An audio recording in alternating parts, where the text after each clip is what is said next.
నా పేరు గంగాదేవి, ఐఎఫ్టీ అంగన్వాడీ సంబంధం.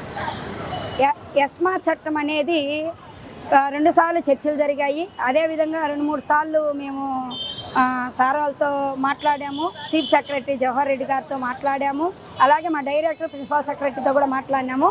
అప్పుడంతా ఎస్మా చట్టము వర్తింపజేస్తుంది అనేసి వాళ్ళకి తెలియదా? అయినా ఎస్మా చట్టం ఎవరికి వర్తింపజేస్తుంది? మేము కార్మికులము కాదు, గవర్నమెంట్ ఎంప్లాయీస్ కాదు. ఎంప్లాయీ చేయండి, ఎస్మా చట్టాన్ని ఉపయోగించండి, దానికి మేము ఏమాత్రం కూడా వెనక్కి తగ్గము. మీరు ఏం చెప్పారు? తెలంగాణ కంటే 1000 రూపాయలు ఎక్కువ ఇస్తామన్నారు, ఆ మాట నిలబడుకోమని చెప్తున్నాము. అదేవిధంగా ఆ 1000ని పెంచమనే మేము ఇప్పుడు డిమాండ్ చేస్తున్నాం. 1. 2, మేము కార్మికులము కాదు, అదేవిధంగా అత్యవసర విధుల్లో ఉన్న వాళ్ళకి మాత్రమే అది వర్తింపజేస్తుంది. ఇది అంగన్వాడీల పైన బురద జల్లి అంగన్వాడీలను ఏదో బొబ్బి పెట్టాలనుకుంటే మాత్రము ఇది వెనక్కి తగ్గేది లేదు. అంగన్వాడీలు రోడ్డుపైకి వచ్చారంటే చిన్న భిన్నంగా రారు. అన్నీ ఆలోచించుకొని అన్ని విధాలుగా అన్ని ఇంటిమేషన్లు ఇచ్చిన తర్వాతనే మేము గవర్నమెంట్కి నచ్చజెప్పి కరపత్రాలు వేసాం, ప్రెస్ మీట్లు పెట్టాం, మెమరాండాలు ఇచ్చాం, చర్చలు జరిపాం. ఇవన్నీ జరిపిన తర్వాతనే సమ్మెలోకి దిగడం జరిగింది. సమ్మెలోకి దిగిన తర్వాత విజయం సాధించందే అంగన్వాడీలు సమ్మె విరమించే ప్రసక్తే లేదు.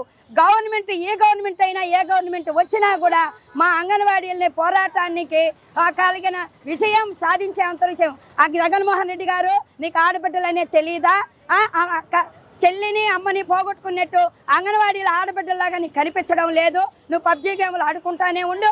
సమ్మెలో ప్రజలు చేస్తున్న బాధలు కష్టాలు లేకుండా నువ్వేం సీఎం, నువ్వేం ముఖ్యమంత్రివే. ఇప్పుడు ఎమ్మెల్యే ఇల్లు ముట్టడి చేసాము, అదేవిధంగా మంత్రుల ఇంటి ముట్టడి చేసినాము. వాళ్ళందరూ నీకు చెప్పలేదా? అంగన్వాడీలు చెప్తున్న బాధలు పడుతున్న బాధలు నీకు తెలియడం లేదా? కాబట్టి ఇంకా నెక్స్ట్ నీ ఇంటిని ముట్టడి చేస్తాము, అసెంబ్లీని ముట్టడి చేస్తాము. నీకు పరిపాలించేది ఇద్దు లేకపోతే నువ్వు ఇంకో అట్లాగే సర్కులర్లు, కలెక్టర్ దగ్గర సర్కులర్లు, నోటీసులు, ఎస్మా చట్టాన్ని ఉపయోగిస్తే వీటన్నిటికీ మేము భయపడేది లేదు. ఈ ఎస్మా చట్టం అంగన్వాడీలకి వర్తింప చేయదు. ఫస్ట్ జీవాల గురించి చట్టాల గురించి తెలుసుకో, పరిపాలన ఏ విధంగా చేయాలో తెలుసుకో, ప్రజల్లో ఏ విధంగా ఉండాలనో వాళ్ళ అవసరాలు ఏదో తెలుసుకొని నువ్వు ముఖ్యమంత్రిగా ఉండు. నీకు ముఖ్యమంత్రిగా ఉండే అర్హత ఈ అంగన్వాడీల సమ్మెలోనే తేల్చి చెప్పేస్తున్నారు. జీతం పెంచే వరకు అంగన్వాడీల సమ్మె విరమించే ప్రసక్తే లేదని ఈ సందర్భంగా తెలియజేస్తున్నాం. ప్రభుత్వం మేము సమ్మెలో కూర్చొని ఈ రోజే తెలిసినట్టుగా జీవాలు తెస్తామని ప్రభుత్వం. మేము సమ్మె నోటీసు 3 నెలలకు ముందుగానే దశల వారీగా ధర్నాలు నిర్వహిస్తూ, అదేవిధంగా సమ్మె నోటీసు అన్ని డిపార్ట్మెంట్లకు ఇస్తూ, మా డిపార్ట్మెంట్లో ఉన్న అధికారులకు ఇస్తూ, కలెక్టర్లకు ఇస్తూ, ప్రజాప్రతినిధులకు ఇచ్చాము, లబ్ధిదారులకు ఇచ్చాము. అన్ని రకాల మేము సమ్మె నోటీసులు ఇచ్చి మా డిమాండ్స్ మేము తెలియజేసిన తర్వాతే మేము సమ్మెలోకి రావడం జరిగింది. మేము డిమాండ్స్ ఇచ్చినప్పుడు ఈ ప్రభుత్వం స్పందించకుండా ఇప్పుడు రకరకాల జీవాలు, రకరకాల సర్క్యులర్లు తెచ్చి మమ్మల్ని భయపెట్టి మా సమ్మెని విచ్ఛిన్నం చేసేదానికి ఈ ప్రభుత్వం చేస్తూ ఉంది. ఈ అన్నిటి కూడా ఈ అంగన్వాడీ వర్కర్లు, హెల్పర్లు భయపడే ప్రసక్తే లేదు. ఈ సమ్మెని యథావిధంగా కొనసాగిస్తాము. ఈ రోజు మాకు మద్దతుగా ప్రజా సంఘాలు ఉన్నాయి, అదేవిధంగా వామపక్ష పార్టీలు ఉన్నాయి, స్కీమ్ వర్కర్లందరూ కూడా మాతో కలిసి వచ్చారు.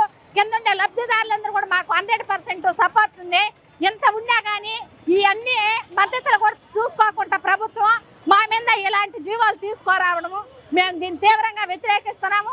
ఈ జీవాన్ని ఇప్పుడు మేము సిడిపోల కాడ కూడా తీసుకోలేదు. వెనక్కి తీసుకోవాలి, జీవాన్ని మాకు న్యాయం చేయాలి. మాకు జీతం పెంచేంత వరకు ఈ సమ్మెని ఆగేది లేదు. మన ఆంధ్రప్రదేశ్ రాష్ట్ర ముఖ్యమంత్రి గారికి అసలు చట్టాల గురించి తెలుసో తెలియదో మాకు అర్థం కావడం లేదు. ఏ చట్టాన్ని దేనికి ఉపయోగించాలో కూడా తెలియకుండా అంగన్వాడీ కార్యకర్తల మీద ఎస్మా చట్టాన్ని ఉపయోగించారు. ఇది రాష్ట్రానికే సిగ్గుచేటు. ఎందుకంటే ఒక రాష్ట్ర ముఖ్యమంత్రికి ఏ చట్టాన్ని ఉపయోగించాలో తెలియకపోవడం అనేది అసలు ఈ రాష్ట్రం అంతా చూస్తూ ఉంటారు.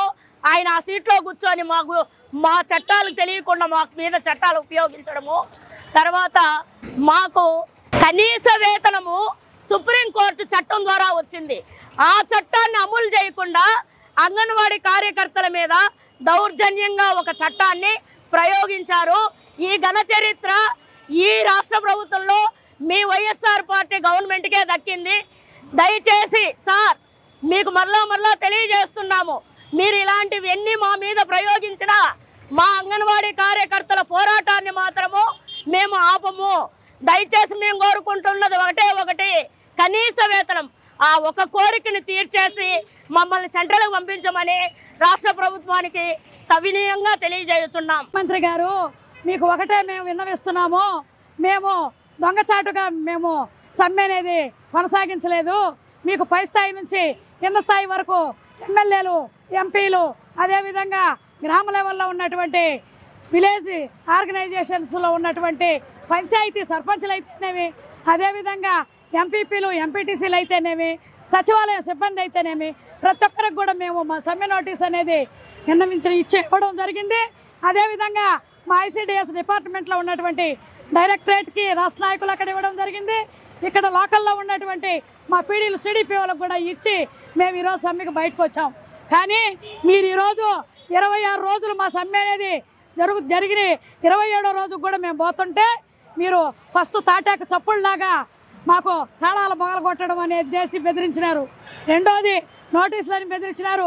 ఈరోజు కొత్తగా జీవో నెంబర్ 2 ఎస్మా అనేది ఈరోజు అంగన్వాడీ వర్కర్ని, హెల్పర్ని, ప్రతి ఒక్కరిని కూడా గొంతు నొక్కేసేదానికో, మమ్మల్ని కిందకేసి అడగ దొక్కేదానికో ఈ జీవోని తీసుకొచ్చినారు. ఈ జీవో మాకు ఎటువంటి దేనికి కూడా ఉప్పురాతి కూడా మాకు వర్తించదు. అంగన్వాడీ వాళ్ళకి అత్యవసర పరిస్థితిలో ఉండేవాళ్ళు ఎవరు, ఏ ఉద్యోగులు అంత మాత్రం తెలుసుకొని జీవోని విడుదల చేసేటువంటి పరిస్థితిలో ఈ ప్రభుత్వం లేదా అని ఈరోజు నేను మిమ్మల్ని నిలదీస్తున్నాను. అది అత్యవసర పరిస్థితి అంటే ఎవరికి వస్తుందయ్యా? ఎలక్ట్రిక్ డిపార్ట్మెంటు, 108, 104 ఆపరేషన్ థియేటర్లో చేసే డాక్టర్లు ఇలాంటి వాళ్ళకి వర్తిస్తుంది. కానీ నీటి పారుదల, నీళ్ళు లేకపోతే చచ్చిపోతాం, అలాంటి వాటికి సంబంధించింది. కానీ మాకు కాదు, మాకు వర్తించదు. ఇలాంటి జీవోలు నువ్వు ఇంకా 100,000, 1,000, లక్షలు ఇచ్చుకున్నా కానీ నువ్వు కొనసాగినంత మాత్రం ప్రభుత్వంలో 3 నెలల టైం ఉండదు. దీనికి కూడా నీ టైం ఉందో లేదో మరి ఇప్పుడే దిగేయాలని ఉండవో మాకైతే తెలియదు. మేము ఎన్ని మీరు మా మీద ప్రయోగించిన దేనికి కూడా మేము లొంగము. ఈ సమ్మెని విరమించము. మా సమ్మె ఇంకా ఉధృతంగా ఈరోజు 24 అవర్స్ నిరాహార దీక్షలు ప్రవేశపెట్టినవి. ఈ రోజు నుంచి రాష్ట్ర నాయకులు అక్కడ ప్రవేశపెట్టినారు. ఇక్కడ జిల్లా స్థాయిలో, ప్రాజెక్టు స్థాయిలో రిలే నిరాహార దీక్షలు ఇన్ని రోజులు జరిగినాయి. ఇప్పుడు అమర నిరాహార దీక్ష ప్రారంభం జరిగింది. ఈ రోజు నుంచి మా దీక్షలు మేము చచ్చిపోయినా కానీ టెంట్ల దగ్గర ఈ సమ్మెను అనేది మేము ఆపం. ఎట్టి పరిస్థితిలో మీరు ఎన్ని జీవాలన్నా ఇచ్చుకోండి, ఆ సమ్మెను అనేది ఉధృతం ఇంకా రోజు రోజుకి మీరు జీవాలు ఇచ్చే కొందికి ఆ సమ్మె ఎక్కువగానే ఉంటుందని ప్రభుత్వానికి తెలియపరుస్తున్నాను. ఇట్లు ధనమ్మ, ప్రాజెక్టు అధ్యక్షుడు. అంగన్వాడీ కార్యకర్తలు 26వ రోజు దీక్షని కొనసాగిస్తున్నాము. 26 రోజులుగా ఆడబిడ్డలు, పేదవాళ్ళు, ముసలి వాళ్ళు, భర్త లేని వాళ్ళు, విడోళ్ళకి ఇలాంటి వాళ్ళకి ఉద్యోగాలు ఇప్పించినప్పుడు, అతి పేదలకు ఉద్యోగాలు ఇచ్చినప్పుడు గర్భవతులు, బాలింతలు, పేదలు అంటున్నారు. పిల్లలకు అత్యవసర సేవలు అందలేదు అంటున్నాం. మాకు అత్యవసర సేవలు మేము 40 సంవత్సరాలుగా పనిచేస్తామంటే మాకు కనీస వేతనం ఇవ్వమని సుప్రీంకోర్టు ఒక జీవోని ఇస్తే దాన్ని అమలుపరచమని న్యాయమైనటువంటి కోరికలను మేము అడుగుతూ అవి తీర్చమని మేము ముందుగానే నోటీసులు ఇచ్చినాము. కింద స్థాయి నుంచి ఎంఆర్ఓ ఆఫీసుల కాడ నుంచి, ఎండిఓల కాడ నుంచి, సచివాలయాల కాడ నుంచి, కలెక్టర్ ఆఫీసుల కాడ నుంచి అందరికీ నోటీసులు ఇచ్చి సమ్మె నోటీసు ఇచ్చినాము. ఆ రోజు ఈ జీవో నెంబర్ 2ని అమలుపరచకుండా చర్చలకు పిలిచినప్పుడల్లా అవి విఫలమయ్యేటట్టుగా చేసి చర్చల్లో మా గురించి న్యాయమైనటువంటి ఈ కోరికలను తీరుస్తామని తెలియజేయకుండా ఇలా మా మీద బలవంతంగా నోటీసులు ఇచ్చి, కలెక్టర్ కాడ నుంచి నోటీసులు ఇచ్చి ఉద్యోగాల నుంచి తీసేస్తామని ఆడవాళ్ళమైనటువంటి అంగన్వాడీ వాళ్ళని 20 రోజుల పోరాటానికి సానుకూలంగా పరిష్కరించాల్సింది పోయి దౌర్జన్యంగా ఇలాంటి నోటీసులు ఇచ్చి భయపెట్టి భయభ్రాంతులకు గురి చేయడం ఇదంత మంచి పద్ధతి కాదని మేము ప్రభుత్వానికి తెలియజేస్తున్నాము. ఈరోజు 26 రోజులు అయిన కారణంగా ఇప్పుడు జీవో నెంబర్ 2ని ఇచ్చి మీరు ఉద్యోగాలను తీసేస్తాము అంటే అదేదో చర్చలు పిలిచినప్పుడే మీ ఉద్యోగాలు పోతాయి, మీరు ఇలాంటి జీవోల్లో ఉన్నారు, మీరు సమ్మె చేయకూడదు, మీకు సమ్మె చేసి ఇది లేదని అప్పుడే చెప్పుండొచ్చు కదా. 26 రోజులుగా ఉండి మద్దతులకు చర్చలకు పిలిచి అక్కడ ఎలాంటి నిర్ణయాలు, మాకు సానుకూలమైన నిర్ణయాలు తీసుకోకుండా మమ్మల్ని వెనక్కి పంపించడమే కాకుండా ఇప్పుడు తీసుకొచ్చి ఉద్యోగాలు పోతాయని జీవో నెంబర్ 2ని తీసుకొచ్చి ఇలా ఆడవాళ్ళ మీద భయభ్రాంతులకు గురి చేయడం ఎంతమాత్రం ప్రభుత్వానికి మంచిది కాదు. ఇంకన్నా మంచి ఆలోచనతో ముందుకు పోయి మా న్యాయమైన కోరికల్ని పరిష్కరించాలని కోరుకుంటున్నాము. లేని పక్షంలో ఈ సమ్మెను ఇంకా ఉధృతం చేస్తామే కానీ ముగింపు అనేది లేదని ప్రభుత్వాన్ని హెచ్చరిస్తున్నాం.